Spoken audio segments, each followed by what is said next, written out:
سورہ بقرہ آیت نمبر 32۔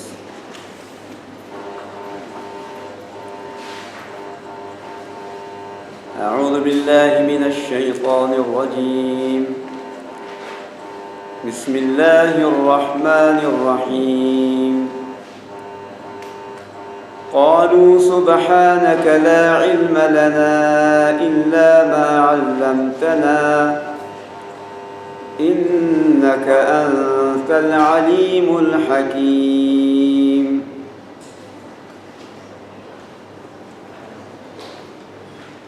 انہوں نے کہا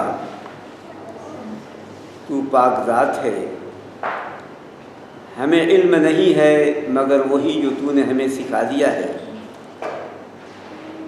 بے شک تو ہی خوب جاننے والا اور بہت ہی زیادہ حکمت والا ہے۔ آپ کے سامنے اس سے پہلے بات پیش کی گئی تھی کہ اللہ تبارک و تعالیٰ نے آدم علیہ السلام کو تمام نام سکھا دیے اور پھر فرشتوں پر ان ناموں کو پیش کیا، اور اللہ تبارک و تعالیٰ نے ان سے پوچھا کہ فرشتوں سے کہ مجھے ان کے نام بتا دو اگر تم سچے ہو، تو انبئونی، تم مجھے بتا دو۔ اس کا جواب آج ہے جو فرشتوں نے دیا ہے آج کی آیت میں، قالوا سبحانک لا علم لنا۔ جب اللہ تبارک و تعالیٰ نے فرمایا کہ مجھے ان کے نام بتا دو، تو فرشتوں نے کیا جواب دیا ہے؟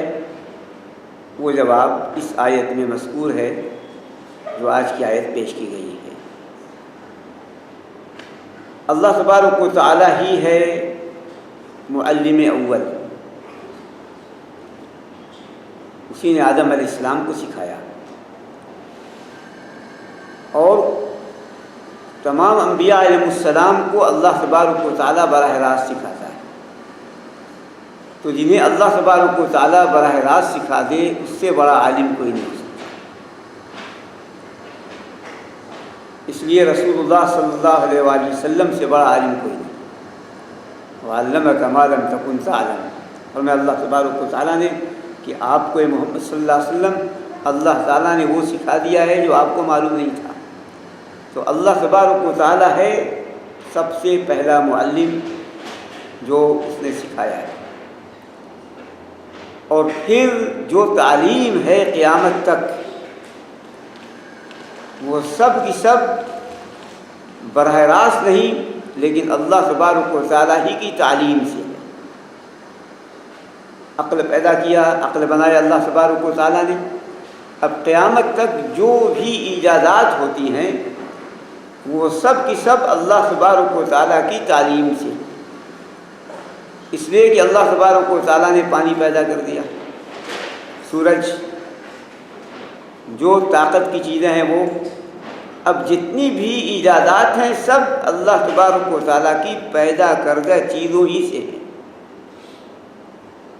تو اللہ تبارک و تعالیٰ ہی پہلا معلم ہے جو اللہ تبارک و تعالیٰ نے سب کو سکھایا ہے۔ آدم علیہ السلام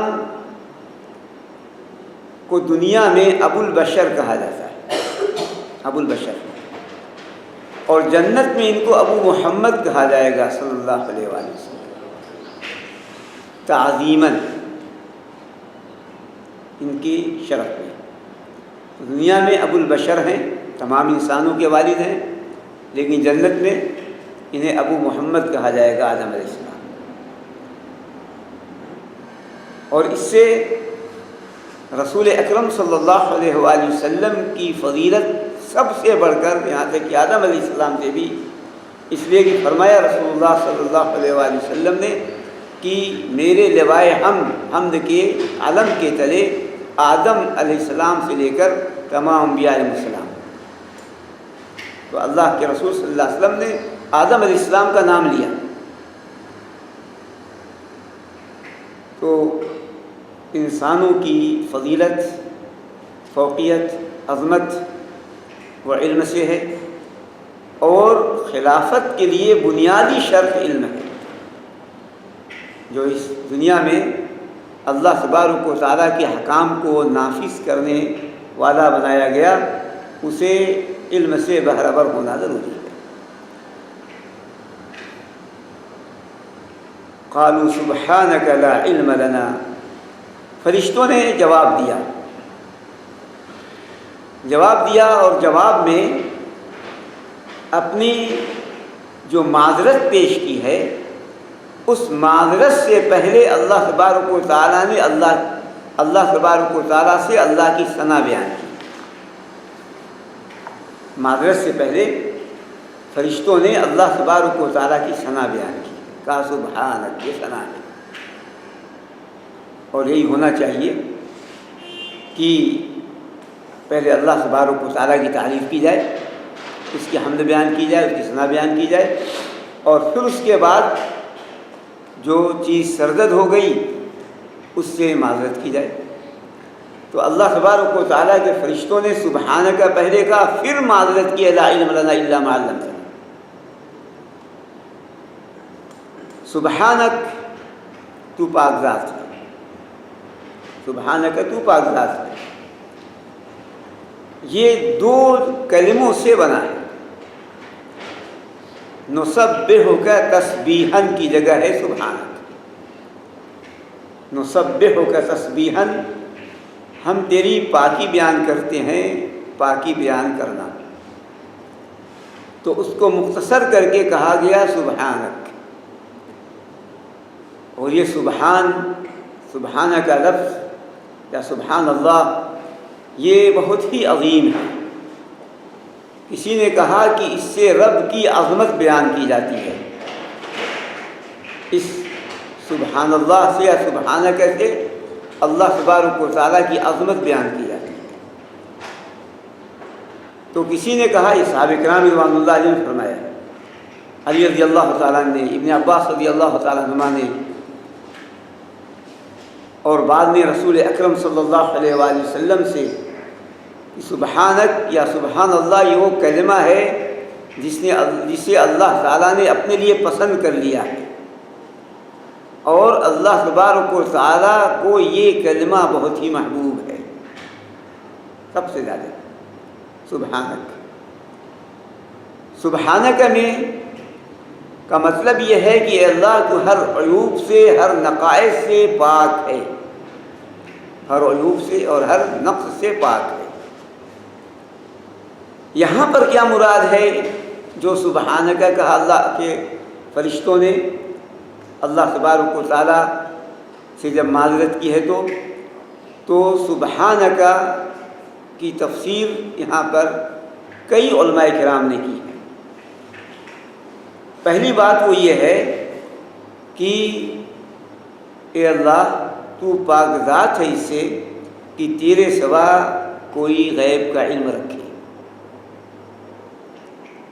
غیب کا علم کسی کے پاس نہیں، تو پاک ذات ہے، تو بے عیب ہے، اس بات سے کہ تیرے سوا کسی کو غیب کا علم نہیں ہے۔ اس لیے کہ جب انہوں نے یہ کہا کہ تو ایسوں کو بنا رہا ہے خلیفہ جو یہ کریں گے، تو اس کا مطلب یہ کہ فرشتوں کیا اس کا علم ہے؟ تو انہوں نے کہا نہیں رب، تو پاک ذات ہے، اور اسی لیے غیب کا علم کسی کو نہیں ہے، غیب کا علم کسی کو نہیں ہے۔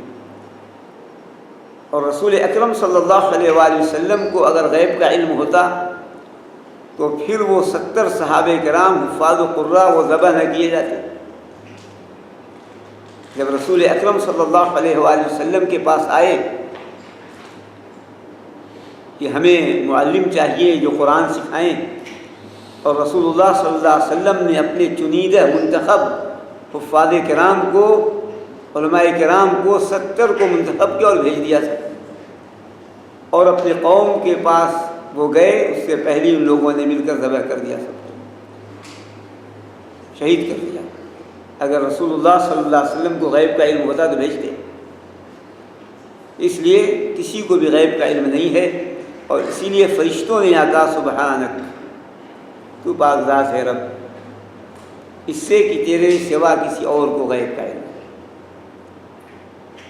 اسی طریقے سے بعض لوگوں نے یہ کہا کہ سبحانک، تیری شان اے رب اس سے پاک ہے کہ تیرے ہاتھوں سے کوئی ایسا کام ہو جائے جو حکمت کے بغیر ہو، اس سے پاک ہے۔ تو جو تو خلیفہ بنا رہا ہے سراپا حکمت والا ہے، تو اس لیے حکمت و مصلحت پہ مبنی ہے، تو اس سے پاک ہے کہ اس سے کوئی ایسا کام ہو جو حکمت پہ نہ ہو، جو حکمت پہ مبنی نہ ہو۔ اسی طریقے سے کسی نے یہ کہا کہ اس امتحان سے یہ ہو سکتا ہے کہ ذہن میں آ جائے کسی کے کہ یہ امتحان ہو رہا ہے فرشتوں کا، یا یہ ایسا سوال ہے جو تعجیزی ہے، یعنی جواب کوئی دے ہی نہ سکے، یا یہ وہم ہو کہ اس میں حقارت ہے اس امتحان میں، اس سوال میں۔ تو فرشتوں نے کہا کہ رب تو پاک ہے اس سے کہ تو ایسا سوال کرے جو تعجیزی ہو، عاجز کر دینے والا، تو ایسا سوال کرے جو اختبار و امتحان کے لیے ہو، تو ایسا سوال کرے جو حقیق جاننے کے لیے ہو، تو یہ سب سے پاک ہے۔ تو اللہ تبارک و تعالیٰ نے کہ فرشتوں نے اس لیے سبحانہ کہا۔ تو کسی نے یہ کہا کہ اے اللہ تو پاک ذات ہے اس سے کہ تیرے علاوہ کسی اور کا علم محیط ہو، صرف تیرا ہی علم محیط ہے اور کسی کا علم محیط نہیں ہے، تو اس سے پاک ذات ہے۔ تو صرف تیرا علم محیط ہے، ہر جانب کو گھیرے ہوئے ہے، اور تیرے علاوہ کسی کا علم محیط نہیں ہے۔ تو اس لیے فرشتوں نے کہا سبحانک، اے اللہ تو پاک ذات ہے۔ اسی طریقے سے کسی نے یہ کہا کہ اے اللہ تو ان تمام امور سے پاک ہے، نقائص سے پاک ہے، جو اس سوال میں جو فرشتوں نے کر دیا تھا اس سے پیدا ہوتے جتنے بھی، اور یہی صحیح، جتنی بھی اس سے اللہ تبارک و تعالیٰ کا نقص یا عیب سمجھ میں آ سکتا ہو، فرشتوں نے کہا اے رب، اے اللہ تو ان سب سے پاک ذات ہے، سبحانک، پاک ذات ہے۔ سبحانک لا علم لنا الا ما علمتنا، لا علم لنا، ہمارے پاس کوئی علم نہیں ہے، ہمیں کوئی علم نہیں ہے مگر وہی جو تو نے ہمیں سکھا دیا، جو تو نے ہمیں سکھا دیا وہی۔ یہاں ایک بہت بڑا مسئلہ نکالا علماء کرام نے کہ جو بات بتانی ہو علم کے ساتھ بتائی جائے، علم نہ ہو تو کہہ دے لا ادری، مجھے نہیں پتا، معلوم نہ ہو تو سیدھے کہہ دے لا ادری، نہ مجھے پتا نہیں ہے، اس لیے کہ اگر پتہ نہ ہو اور کوئی بتائے گا تو گمراہ کرے گا، اس لیے کہ اگر علم نہ ہو اور بتائے گا تو گویا اس کے اندر تکبر ہے کہ میں بڑا عالم ہوں، ہر چیز کا جواب دے دیتا ہوں، اور اگر علم نہ ہو اور اگر بتائے کوئی چیز تو اس کا مطلب یہ ہے کہ وہ اللہ تعالیٰ پہ جھوٹ بولتا ہے، رسول اللہ صلی اللہ علیہ وسلم جھوٹ بولتا ہے، اس لیے کہ اگر علم نہیں ہے اور بتائے گا، اور افسوس کی بات یہی عام ہے، بغیر علم کی باتیں بے شمار ہمارے معاشرے میں مشہور اور معروف عام ہیں، بہت زیادہ، اس لیے لا ادری کہنا، لا عالم کہنا، واللہ عالم کہنا، یہ ہمارے اسلاف کا طریقہ رہا، بلکہ رسول اللہ صلی اللہ علیہ وآلہ وسلم نے کہا مجھے پتہ نہیں، لا عالم، لا ادری، رسول اللہ صلی اللہ علیہ وسلم فرمایا کہ مجھے پتہ نہیں۔ حدیث ہے، ایک بدو آئے، انہوں نے کہا کہ اللہ کے رسول صلی اللہ علیہ وآلہ وسلم، جگہوں میں سب سے بری جگہ کیا ہے؟ جگہوں میں سب سے بری جگہ کیا ہے؟ تو فرمایا آپ صلی اللہ علیہ وسلم لا ادری، مجھے نہیں پتا، جبریل سے پوچھوں گا علیہ السلام سے۔ جبریل السلام تشریف لائے تو انہوں نے پوچھا کہ جبریل جگہوں میں سب سے بری جگہ کون سی ہے؟ تو میں مجھے بھی پتہ نہیں، لا ادری۔ انہوں نے کہا لا ادری، مجھے پتہ نہیں ہے، اللہ تعالیٰ سے پوچھنا پڑے گا۔ پھر اس کے بعد جبریل السلام اللہ تبارک و تعالیٰ کے پاس گئے، اللہ تعالیٰ نے انہیں بتایا کہ بازار جگہوں میں سب سے بری جگہ ہے۔ پھر اس کے بعد جبریل السلام نے رسول اللہ صلی اللہ علیہ وسلم سے بتایا کہ محمد آپ کو پتہ ہے صلی اللہ علیہ وسلم یہ ہے سب سے بری جگہ بازار۔ تو رسول اکرم صلی اللہ علیہ وآلہ وسلم کو علم نہیں تھا، کہا لا ادری، یہی لفظ کہا لا ادری، مجھے پتہ نہیں ہے۔ اس لیے ہمارے علماء کرام نے کہا کہ لا ادری آدھا علم ہے، لا ادری یا لا عالم یا واللہ عالم، نہ جانتا ہو تو سیدھے کہہ دے مجھے پتہ نہیں ہے، اور اسی لیے نہ علم ہو تو کہہ دے تحقیق کر کے بتاؤں گا، کتاب دیکھ کر کے بتاؤں گا، اس میں اس کی کوئی برائی نہیں ہوگی، ذلت نہیں ہوگی، بلکہ اسی میں اس کی عزت ہے۔ امام مالک رحمۃ اللہ علیہ کے پاس مغرب والے آئے، مغرب والے آئے تو انہوں نے ایک سوال جمع کیا، اکٹھا کیا سوال کو، اور مدینہ منورہ امام دار الہجرہ کہا جاتا ہے امام مالک رحمۃ اللہ علیہ کو، انہوں نے سوال کیا امام مالک رحمۃ اللہ علیہ سے، اور پھر اس کے بعد ان سوالوں میں 1/3 کا جواب دیا، باقی کا کہا واللہ لا ادری، مجھے پتہ نہیں، مجھے پتہ نہیں، یعنی صرف 1/3 کا جواب دیا، 2/3 کا جواب نہیں دیا امام مالک رحمۃ اللہ۔ تو انہیں تعجب کہا اچھا امام مالک امام دار الہجرہ ان کو علم نہیں ہے، پتہ نہیں ہے؟ فرمایا ہاں جا کے مغرب والوں سے کہہ دینا کہ امام مالک کو کچھ پتہ نہیں، جا کے کہہ دینا کہ امام مالک رحمۃ اللہ علیہ یہ جب پتہ نہ ہو کہہ دے لا ادری۔ یہ تواضع ہے، یہ تواضع ہے، یہاں فرشتوں نے بھی تواضع کیا، اس تواضع کو اختیار کرنا چاہیے، اور جو جتنا بڑا علم میں گہرا ہوگا اتنا ہی زیادہ اس کے اندر تواضع پیدا ہوگا، جھک جائے گا وہ۔ اس لیے مثلا مشہور ہے کہ جس شاخ پر پھل لدے ہوں وہ جھک جاتا ہے، پھل توڑ دیں وہ تن جاتا ہے، تو اس لیے اتنا ہی وہ متواضع ہوگا۔ اور یہی فرشتوں نے کہا لا علم لنا، ہمیں علم نہیں، ہمیں علم نہیں۔ امام شافعی رحمۃ اللہ علیہ نے فرمایا کہ جتنا میرے علم میں اضافہ ہوتا گیا اتنی ہی مجھے اپنی نادانی کا علم ہوتا گیا، جتنے میرے علم میں اضافہ ہوا اتنے ہی مجھے پتہ چلا کہ میں تو کچھ نہیں جانتا۔ فرمایا اللہ تبارک و تعالیٰ وما اوتیتم من العلم الا قلیلا وما اوتیتم من العلم الا قلیلا، علم تھوڑا دیا گیا کہ اگر اسے پوری دنیا کا علم دے دیا جائے تو بھی تھوڑا ہے۔ امام شافعی رحمۃ اللہ نے یہ کہا کہ جب جب میرا علم بڑھتا گیا تب تب مجھے احساس ہوا کہ میں تو نادان لا علم۔ عبداللہ ابن عمر رضی اللہ تعالیٰ عنہ فرمایا کرتے تھے کہ جب کوئی کچھ پوچھے علم ہو تو بتا دو، علم ہو تو چھپائے نہیں، فوراً بتا دو یہ، اور اگر علم نہ ہو تو کہہ دیں کہ مجھے علم نہیں ہے، مجھے علم نہیں ہے، یہ کہہ دیں۔ تو ہمارے اسلاف کے بہت سے اقوال ہیں، بہت سے۔ بعض روایتوں میں ایک مرتبہ امام مالک رحمۃ اللہ علیہ سے 84 سوال کیے گئے، اس میں انہوں نے 42 سوال کا جواب دیا۔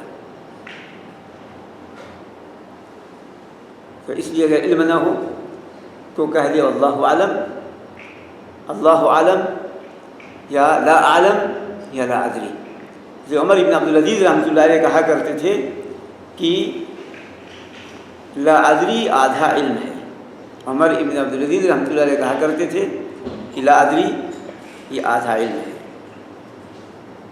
یہ ہے جو فرمایا اللہ تبارک و تعالیٰ نے، یہ فرشتوں نے غایت درجہ اپنی عاجزی اور تواضع کا اظہار کیا، غایت درجہ تواضع کا اظہار کیا، اور فرمایا لا علم لنا، ہمیں علم نہیں اپنی۔ اور اسی لیے صحابہ کرام رضوان اللہ یہی کہا کرتے تھے رسول اللہ صلی اللہ علیہ وسلم جب کوئی سوال کرتے تو کہتے اللہ و رسول ہوا، اللہ و رسول ہوا۔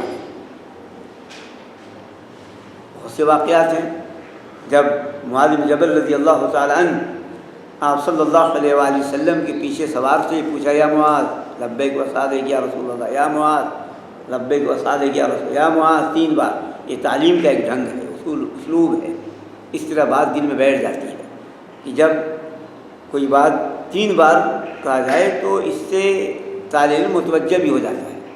پہلی بار میں اگر کہیں ادھر دیکھ رہا ہو تو غور سے بات سننے لگتا ہے، پھر دوسری بار میں پوری توجہ ہو جاتی ہے، اور پھر تیسری مرتبہ اس کا دل و دماغ پورا اس بات کی طرف متوجہ ہوتا ہے۔ 3 بار مجھے معلوم ہے اللہ تبارک و تعالیٰ کا حق بندوں کے اوپر کیا ہے، انہوں نے کہا کہ اللہ اور اس کے رسول صلی اللہ علیہ وسلم بہتر جانتے ہیں، میں نہیں جان سکتا، حوالے کرتے ہیں اللہ اور اس کے رسول صلی اللہ علیہ وسلم۔ تو اس لیے بہت سے واقعات ہیں، یہ انبیاء علیہ السلام کا طریقہ ہے، یہی فرشتوں کا طریقہ ہے، یہی انبیاء علیہ السلام کا طریقہ رہا، یہی صحابہ کرام رضوان اللہ علیہم کا طریقہ رہا ہے۔ اس لیے جب ایسی بات آئے علم نہ ہو تو بغیر علم کے بتانے کی کوشش نہ کرے، جب تک کہ دلیل نہ ہو، علم نہ ہو۔ یہ کہہ دے کہ سوچ کے بتاؤں گا، دیکھ کے بتاؤں گا، مطالعہ کر کے بتاؤں گا، اس میں کوئی اس کی بے عزتی نہیں ہے، اسی میں اس کی عزت ہے، اس لیے کہ اسے صحیح بات بتائی۔ ورنہ فرمایا اللہ تبارک و تعالیٰ وَلَا تَقُولُوا عَلَى اللَّهِ مَا لَا تَعْلَمُونَ، تم اللہ پہ بات نہ کہو جو تم جانتے نہیں ہو۔ ادھر تو جری ہو گئے ہیں لوگ کہ اللہ تبارک و تعالیٰ پہ بات کہہ دیتے ہیں، اور کبھی اللہ تعالیٰ نے فرمایا۔ جب کسی نے کہا 40واں کا اللہ نے لکھا ہے کتاب میں، اپنی 40واں مناؤ، کہ اللہ نے لکھا ہے، بہت بڑی جرأت ہے۔ اور اللہ تبارک نے اسی لیے کہا کہ وَلَا تَقُولُوا عَلَى اللَّهِ مَا لَا تَعْلَمُونَ، تم اللہ پہ وہ بات نہ کہو جو تم جانتے نہیں ہو۔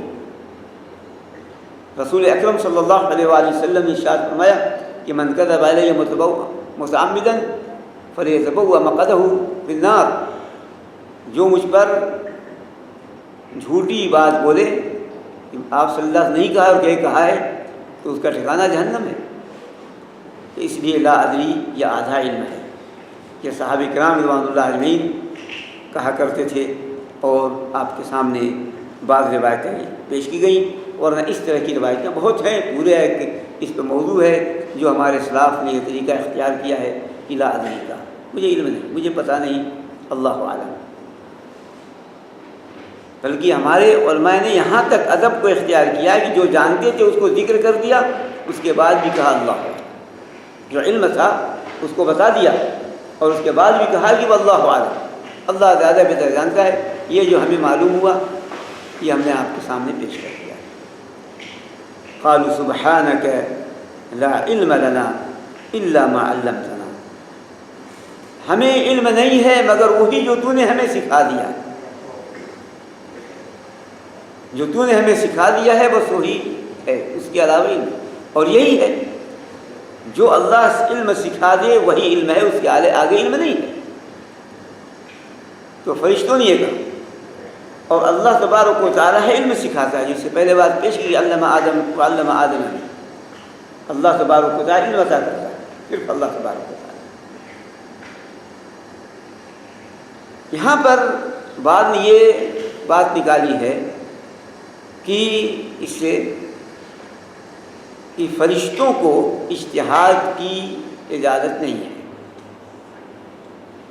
فرشتوں کو اجتہاد کی اجازت نہیں ہے، اور انسان کو اجتہاد کی اجازت ہے۔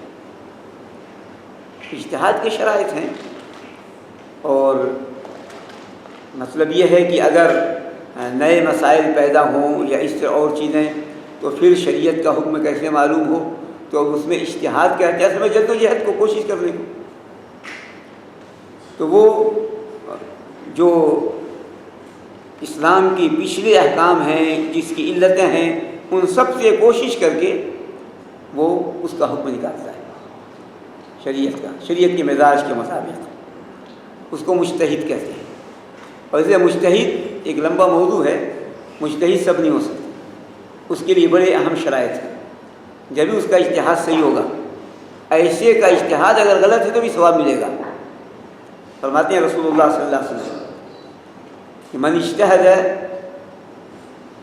وهو اخطأ فلہ اجر، جس نے اجتہاد کیا اور اجتہاد میں غلطی کر دی تو اس کو ایک ثواب ملے گا، اور جس نے اجتہاد کیا اور صحیح اجتہاد کیا صحیح تو اس کو 2 اجر ہے، ڈبل اجر۔ اس لیے ائمہ مجتہدین، یہی 4 ائمہ کرام ہیں، اور بھی ہیں جو جن پر اتفاق ہے کہ یہ مجتہد ائمہ کرام ہیں، اور اسی طریقے سے بہت سے ایسے ہیں جو مجتہد فی المذہب کہلاتے ہیں، یعنی جس مسلک کو انہوں نے اختیار کیا ہے اس مسلک میں وہ مجتہد، جیسے امام محمد، امام یوسف، امام ظفر رحمہ اللہ، یہ مجتہد فی المسلک ہے۔ تو انسان کو اجتہاد کی اجازت ہے، یعنی یہ کہ کوشش کرے، نام بتائے سوچ کے فلاں، لیکن فرشتوں کو نہیں معلوم تو انہیں سوچنا اور کوشش کرنا نہیں کا نہیں معلوم، اس لیے انہوں نے سیدھے ہی کہہ دیا، سب سے پہلے اللہ تبارک و تعالیٰ کی ثنا بیان کی، ہم نے بیان کیا، اور پھر اس کے بعد کہا کہ ہمیں علم نہیں ہے مگر جو تو ہمیں سکھا دے، الا ما علمتنا انک انت العلیم الحکیم، بے شک تو ہی ہے جاننے والا، حکمت والا، تو یہ جاننے والا، حکمت والا۔ قرآن کریم کی ان آیتوں کے آخر میں جو اللہ تعالیٰ صفت بیان کرتا ہے، اپنا نام بیان کرتا ہے، ان نام کا ربط ہوتا ہے اس موضوع سے جو موضوع چل رہا ہوتا ہے، بیچ سے بھی، شروع سے بھی، آخر سے بھی اس کا تعلق ہوتا ہے۔ اس لیے انہوں نے کہا انک انت العلیم، علیم یہ مبالغہ کا صیغہ ہے، بہت زیادہ جاننے والا، الحکیم مبالغہ کا صیغہ ہے، بہت زیادہ حکمت والا۔ تو یہاں پر فرشتوں نے یہ کہا کہ اللہ تو ہی العلیم ہے، جس کو چاہے علم سکھا دے، جس کو چاہے علم نہ سکھا دے، حکمت والا ہے۔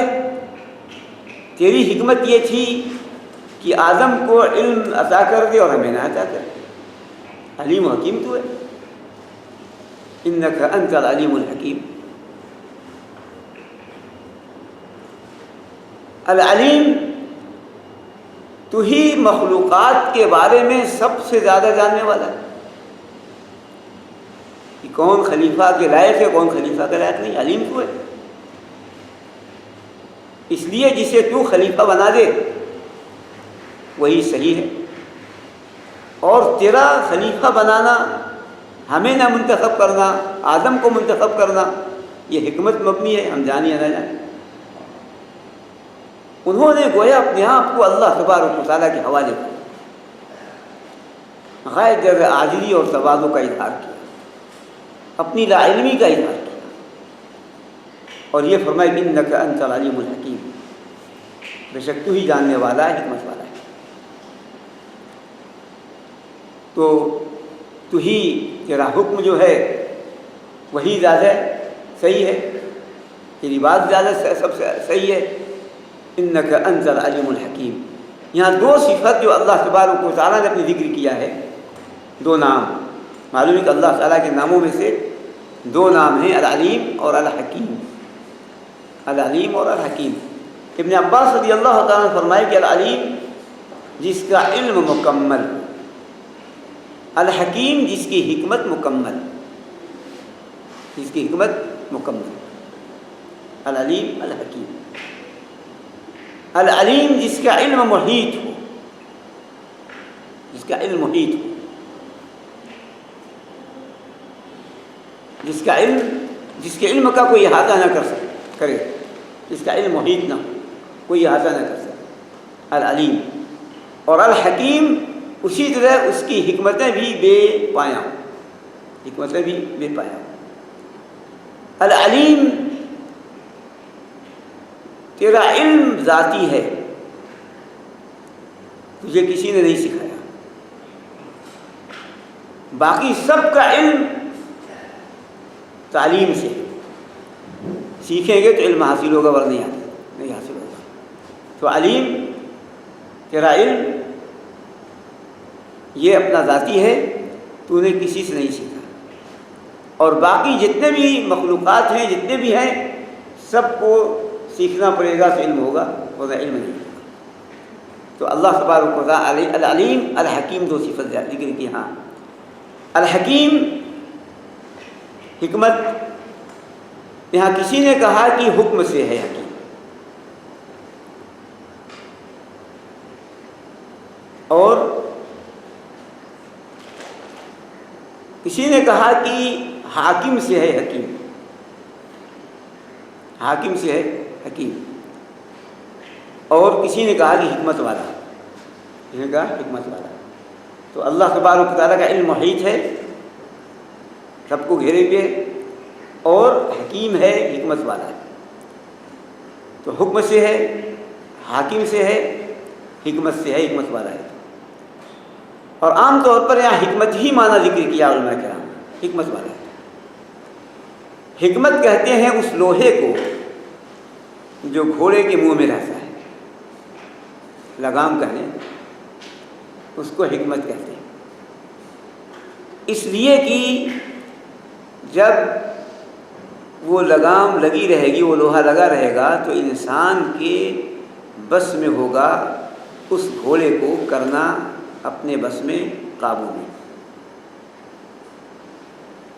کنٹرول اس پر ہوگا۔ اور اگر لگام نہ لگی رہے تو ہو سکتا ہے کہ وہ اس کی قابو میں نہ آ سکے۔ تو اصل معنی یہ ہے، اس لیے حکمت دانش کو کہتے ہیں، عقل مندی کو کہتے ہیں، حدیث کو کہتے ہیں، اور قرآن بھی حکمت میں مبنی ہے۔ ایسی بات کہنا کہ لوگ سمجھ لیں، ایسا اچھے انداز سے سدھانا کہ ٹیڑھے سے ٹیڑھا جانور سدھ جائے، اڑیل جانور کے سدھانے میں وہ ماہر ہو، یہ حکمت ہے۔ اس نے وہ حکمت سے کام لیا ہے کہ اڑیل جانور سدھ گیا۔ تو رسول اللہ صلی اللہ علیہ وسلم حکیم تھے۔ یہ حکمت من یؤت الحکمت فقد اوتی خیرا کثیرا، فرمایا اللہ تبارک جی سے حکمت دے دی گئی، اسے بہت خیر دے دیا گیا۔ اس لیے کہا جاتا ہے کہ فرمایا اللہ تعالیٰ نے ادع الی سبیل ربک بالحکمت والموعظۃ الحسنہ، لوگوں کو دعوت و حکمت سے، ہوشیاری سے، عقلمندی سے، ایسے الفاظ سے جو دل میں پہنچ جانے والی ہو، دماغ میں اتر جانے والی ہو باتیں، اور پھر وہ اسے قبول کر لینے والا ہو۔ تو اصل حکمت کا معنی یہ ہے، اس لیے حکیم دانشوروں بھی کہتے ہیں۔ تو اللہ تبارک و تعالیٰ نے فرمایا یہاں پر کہ انہوں کا انک انت العلیم الحکیم، بے شک تو ہی ہے العلیم، تیرا علم محیط ہے، اور کسی کا علم محیط نہیں، اور تو ہی حکیم ہے، حکمت والا ہے۔ یہی بات معلوم ہوئی کہ العلیم الحکیم یہ دو نام ہیں اللہ تبارک و تعالیٰ کے۔ اور بخاری شریف کی حدیث ہے جو ہم جانتے ہیں، فرمایا رسول اللہ صلی اللہ علیہ وسلم نے کہ اللہ تعالیٰ کے 99 نام ہیں، من احصاها دخل الجنہ، من احصاها دخل الجنہ، ان ناموں میں یہ دو نام یہ ہیں، لیکن 99 ہی نام ہی پہ منحصر نہیں ہیں اللہ تعالیٰ کے نام، اور بھی نام ہیں، اور بھی نام ہیں۔ یہ ان 99 ناموں کی فضیلت بتائی رسول اللہ صلی اللہ علیہ وسلم نے، اور ان ناموں کا تذکرہ کیا جو اللہ تبارک و تعالیٰ کے 99 نام ہیں۔ ورنہ رسول اکرم صلی اللہ علیہ وآلہ وسلم کی حدیث سے معلوم ہوتا ہے کہ بہت سے نام اللہ تعالیٰ کے ایسے ہیں جو اللہ سے اپنے نام پاس رکھا ہے، کسی کو نہیں بتایا۔ بہت سے نام ایسے ہیں جو اللہ تعالیٰ نے اپنے خاص بندوں کو بتایا ہے، انبیاء علیہ السلام کو، اور کسی کو نہیں بتایا۔ بہت ایسے نام ہیں، ہم دعا مانگتے ہیں جب قرآن کریم کی تلاوت ختم ہوتی ہے تو اللہم انی اسألک بکل اسم ہوا لک سمیت بہ نفسک وانزلتہ فی کتابک وعلمتہ احدا من خلقک او استأثرت بہ فی علم الغیب عندک ان تجعل القرآن ربیع قلوبنا ونور صدورنا۔ تو اللہ سے فرمایا اگر اللہ کے رسول صلی اللہ علیہ وسلم نے کہ میں مانگتا ہوں ان تمام ناموں سے جو تیرا نام ہے، بکل اسم ہوا لک سمیت بہ نفسک، جو تو نے اپنا نام رکھا ہے، اللہ سے تیرا نام تو نے رکھا ہے، اور انزلتہ فی کتابک، یا جو تو نے کتاب میں اپنا نام اتارا، یا تو نے علمتہ احدا من خلقک، تیرا وہ نام جو تو نے اپنی کسی مخلوق کو سکھا دیا، وہ کتاب میں نہیں ہے، یا وہ نام جو تو نے غیب میں اپنے پاس رکھا ہے، علم غیب میں کسی کو نہیں معلوم، ان تمام ناموں کے واسطے سے میں مانگتا ہوں کہ تو قرآن کریم کو میرے لیے دلوں کی بہار بنا دے ہمارے لیے۔ تو رسول اللہ صلی اللہ علیہ وسلم جو اس کے لیے قرآن پہ جو دعا بتائی، اتنی جامع بتائی کہ ہر نام سے بندہ اور ہر نام کے واسطے سے مانگتا ہے۔ تو ان ناموں میں یہ 2 نام ہیں جو 99 نام ہیں۔ احصاہا کا مطلب یہ ہے من احصاہا دخل الجنہ۔ احصاہا کا مطلب ہے جس نے یاد کیا، حفظ کیا، اس کا مطلب ہے جس نے سمجھا، اور اس کا مطلب ہے جس نے اس پر عمل کیا۔ اللہ تبارک و تعالیٰ کے یہ نام ہیں، ان کے تقاضوں پہ عمل کرنا۔ تو العلیم الحکیم یہ ہم یاد کر لیں، یا اس طرح اور بھی اللہ تعالیٰ کے نام قربانی یاد کر لیں، اور پھر اس کو سمجھیں، اس کا معنی جو ہے، جو معنی بھی آپ کو بتایا گیا العلیم الحکیم کا معنی یہ ہے، اور تیسرے یہ ہے کہ اس کے تقاضوں پر عمل کریں۔ تو العلیم اور الحکیم کا تقاضا کیا ہے کہ جس پر ہم عمل کریں؟ مطلب یہ ہے کہ جب بندہ کسی گناہ کا ارادہ کرے، جب کسی گناہ کا ارادہ کرے تو فوراً العلیم اللہ تعالیٰ کا نام ذہن میں آ جائے، وہ جاننے والا ہے، باخبر ہے، خبر رکھنے والا ہے، تو فوراً اس کے تقاضوں پہ عمل کر کے اس کے تقاضے پر اس گناہ سے بچ جائے گا، وہ جانتا ہے۔ اس لیے کہ اگر انسان اللہ تعالیٰ جانتا ہے، اس کے گناہ کو جانے گا، اگر اس نے کر لیا تو یہ اس کا تقاضا ہے، اس کا۔ یا اسی طرح کوئی بھی چیز، کوئی برا کام کرنا ہو، اچھا کام کرنا ہے، شوق پیدا ہو اچھا کام کرنے کا، اللہ جانتا ہے، اللہ کو دکھائے، اللہ تعالیٰ کو دکھائے، کسی اور کو نہ دکھائے، اللہ تعالیٰ کو دکھائے۔ وَقُلِ اعْمَلُوا فَسَيَرَى اللَّهُ عَمَلَكُمْ وَرَسُولُهُ وَالْمُؤْمِنُونَ۔ جو فرمایا اللہ تعالیٰ نے تم عمل کرو، اللہ تمہارے اس عمل کو دیکھے گا، رسول اللہ صلی اللہ علیہ وسلم دیکھیں گے، مسلمان دیکھیں گے، تب پتہ چلے گا کہ تم سچے مومن ہو۔ منافقوں سے کہا اللہ تعالیٰ، تب پتہ چلے گا کہ تم مومن ہو۔ اس لیے اللہ تبارک و تعالیٰ عمل کو دیکھتا ہے، جانتا ہے۔ تو اچھے اعمال جب العلیم کی صفت یا نام ہمارے ذہنوں میں ہو تو اچھے اعمال پر انسان راغب ہوگا اور برے اعمال سے بچ جائے گا۔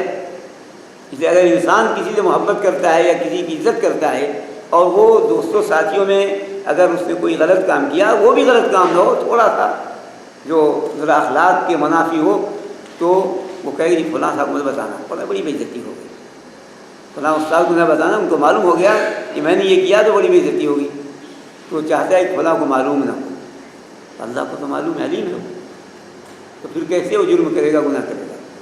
یہ ہے العلیم کے تقاضے پہ عمل۔ اسی طرح الحکیم، حکیم کے تقاضے پہ عمل یہ ہے کہ ایک شخص اس سے کوئی خیر فوت ہو گیا، خیر چھوٹ گیا، یا کوئی مصیبت اس پر آ گئی، تو کہے کہ اس خیر کے چھوٹنے پر کوئی حکمت ہے اللہ تعالیٰ، تو پھر شکایت نہیں کرے اللہ تعالیٰ کی، کوئی حکمت ہے میں نہیں جانتا، کوئی حکمت ہے میں نہیں جانتا، فوراً اپنے آپ کو رب العالمین کے حوالے کر دے گا۔ کوئی مصیبت آئی، صبر کرے گا، کہے گا اسی میں حکمت ہے اللہ تعالیٰ، اسی میں حکمت ہے میں نہیں جانتا، اس میں حکمت ہے۔ تو اس لیے الحکیم پہ عمل کا تقاضا یہ اس طرح اس کا یہ ہے کہ اس طرح وہ عمل کرا حکیم پر۔ وہی حکیم حکمت والا ہے، وہ جانتا ہے بہتر، اس کا ہر کام حکمت و مصلحت میں مبنی ہے، اس لیے میرے ساتھ جو یہ ہوا اس میں کوئی حکمت و کوئی مصلحت ہے۔ الحکیم پہ عمل اس طرح ہے، العلیم پر عمل اس طرح ہے جو آپ کھانے میں بتایا گیا۔ اس لیے یہ جو بات بتائی گئی کہ شمار کرے اللہ تعالیٰ کا، جس نے نام کو شمار کر لیا، یعنی اس کو یاد کر لیا، اس کو سمجھ لیا، اس کے تقاضوں پہ عمل کر لیا، تو وہ جنت میں جائے گا، تو وہ جنت میں جائے گا۔ یہ احصاء کا مطلب ہے، احصاء کا مطلب تو علیم الحکیم۔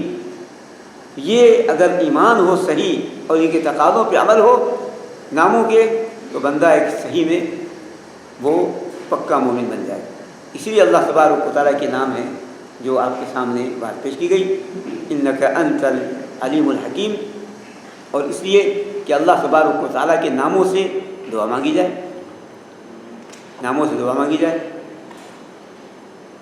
اور جو گناہ کی معافی مانگنا ہے وہ بتایا آپ رسول اللہ صلی اللہ علیہ وسلم نے، ومان ذا عالم بھی اللہم اغفر لی ما قدمت وما اخرت وما اسررت وما اعلنت وما اسررت وما انت عالم بھی منی. بہت سے گناہ ایسے سرد ہو گئے جو میں نہیں جانتا، تو جانتا ہے. العلیم پر عمل ہے، العلیم تو ہے، تو میرے بہت سے گناہوں کو جانتا ہے جو میں نہیں جانتا، نہ جانتی بھی گناہ کر بیٹھا. وما انت عالم بھی، تو یہ علیم اللہ جانتا ہے، تو جو ان گناہوں کو جانتا ہے مجھے معاف فرمانا. تو اللہ تبارک و تعالیٰ کے ناموں سے مانگنا بھی ہے، جو فرمایا اللہ للہ الاسماء الحسنى فادعوا بها. اللہ تعالیٰ کے اچھے سے نام ہیں، تم ان ناموں کے واسطے سے مانگو، پکارو اللہ تبارک و تعالیٰ. اللہ تعالیٰ غفور ہے، غفار ہے، کہ اے غفار تو ہمیں بخش دے. علیم ہے، اے اللہ تو علیم ہے، ہمیں علم عطا فرما دے. تو حکیم ہے، ہمیں بھی حکمت و دانائی نصیب فرما دے. تو اللہ تبارک و تعالیٰ جو شافی ہے ہمیں شفا دے دے. تو اللہ تبارک و تعالیٰ کی ناموں کے واسطے سے بھی مانگا جائے، ان ناموں کے حوالے سے مانگا جائے، یہ رسول اللہ صلی اللہ علیہ وسلم نے فرمایا ہے. بلکہ اپنی دعائیں جو بتائیں ان دعاؤں میں یہ تمام چیزیں ہیں، اور اللہ تعالیٰ نے اس کا حکم دیا. تو اس لیے اللہ تعالیٰ نے یہاں پر دو نام کا ذکر کیا، انک انت العلیم الحکیم، بے شک تو یہ جاننے والا اور تو یہ حکمت والا. یہ ہے جو آپ کے سامنے آج کی باتیں پیش کی گئیں، اور یہ ہے ایک آیت جو بتائی گئی ہے.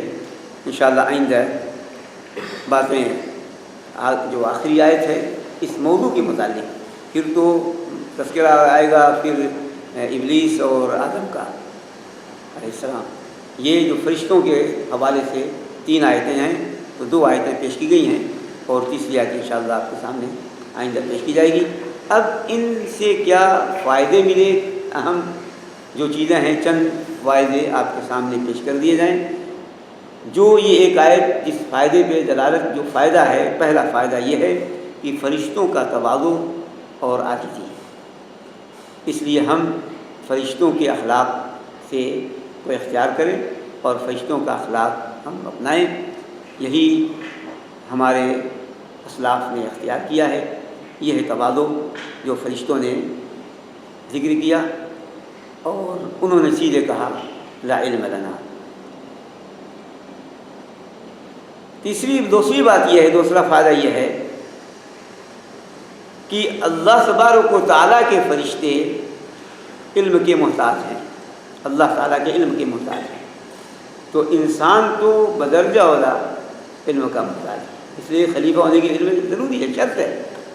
تو اس لیے علم اللہ تبارک و تعالیٰ سے دعا مانگی. جو رسول اللہ صلی اللہ علیہ وسلم کو اللہ تعالیٰ نے جو دعا بتائی، فقل رب زدنی علما، اور کوئی دعا نہیں بتایا. اللہ تعالیٰ قرآن میں جو دعا بتائی کیا، وقل رب زدنی علما، وقل کہہ کے اور نہیں کہا. بتایا نیک لوگوں کی دعائیں بتائی ہیں، اور اولو الالباب کی دعائیں بتائی ہیں، مومنوں کی دعائیں بتائی ہیں، لیکن جو حکم دیا اللہ تعالیٰ رسول اللہ صلی اللہ علیہ وسلم کو وہ علم کے بارے میں، قل رب زدنی علما. آپ کہیے اے میرے رب میرے علم میں اضافہ فرما دے. علم سکھانے والا اللہ. اس لیے انسان زیادہ اس کا ضرورت مند ہے، خاص طور سے مسلمان، کہ اللہ تعالیٰ دعا مانگے کہ اللہ تعالیٰ ان کے علم میں اضافہ فرمائے، اور علم کو سیکھیں اور علم کو حاصل کریں.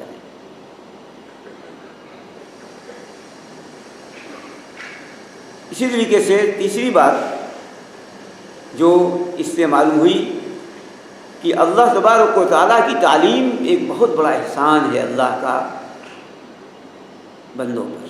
اللہ سکھا دے، یہ اللہ کا ایک بہت بڑا احسان ہے جو اللہ تعالیٰ نے کہا کہ لا علم لنا الا ما علمتنا، ہمیں علم مگر جو تو ہمیں سکھا دے. تو جو اللہ تعالیٰ سکھا دے وہ بہت بڑی نعمت ہے، سب سے عظیم احسان ہے اللہ تبارک و تعالیٰ کا کہ اللہ تبارک و تعالیٰ ہمیں وہ علم سکھا دے. چوتھی بات یہ معلوم ہوئی کہ اس لیے کہ اللہ تعالیٰ کے علم کا کوئی احاطہ نہیں کر سکتا، علم وحید اللہ تبارک و تعالیٰ کا. چوتھی بات یہ معلوم ہوئی کہ ہمیں ثنا بیان کرنی ہے اللہ تبارک و تعالیٰ کی. ثنا اور مدح پر، حمد پر اللہ بہت خوش ہوتا ہے، جو فرشتوں نے بیان کیا سبحانک. تو سب سے عظیم چیز یہ ہے کہ بندہ اللہ کی ثنا بیان کرے، اس کی تعریف کرے. اور اس کی تعریف اس کے ناموں اور صفتوں سے کرے، اس کی ثنا جو بیان کرے اس کے ناموں اور صفتوں سے بیان کرے، جو اللہ کا ایک نام ہے، جو صفات ہیں، ان ناموں سے اللہ کی تعریف کرے۔ اسی طریقے سے تسبیح کی کثرت یہ فرشتوں کا عمل ہے، ہم بھی فرشتوں کو مشابہت اختیار کریں۔ تسبیح، سبحان اللہ کہنا، سبحانک کہنا، اب قرآن کریم میں بھی دیکھ لیں اور احادیث رسول صلی اللہ علیہ وسلم، فرشتے خود وہ کہہ رہے نسبح بحمدک ونقدس لک، تو بات بتائی گئی۔ تو فرشتوں کی مشابہت اختیار کرنا بہت بڑی نعمت ہے، عزت ہے۔ تو ہم بھی سبحانک اللہم یا سبحانک یا سبحان اللہ اس کا ورد کثرت سے کریں۔ اور علم یہ خلافت کی شرط ہے۔ یہ 6 فوائد ہیں جو آپ کے سامنے اس میں بات پیش کی گئی۔ اور علم غیب والا صرف اللہ، عالم غیب صرف اللہ، اس کے علاوہ کوئی نہیں۔ یہ چند باتیں جو پیش کی نہیں، باکتفا وصلی اللہ علیہ سیدنا مولانا محمد وعلی آلہ وصحبہ۔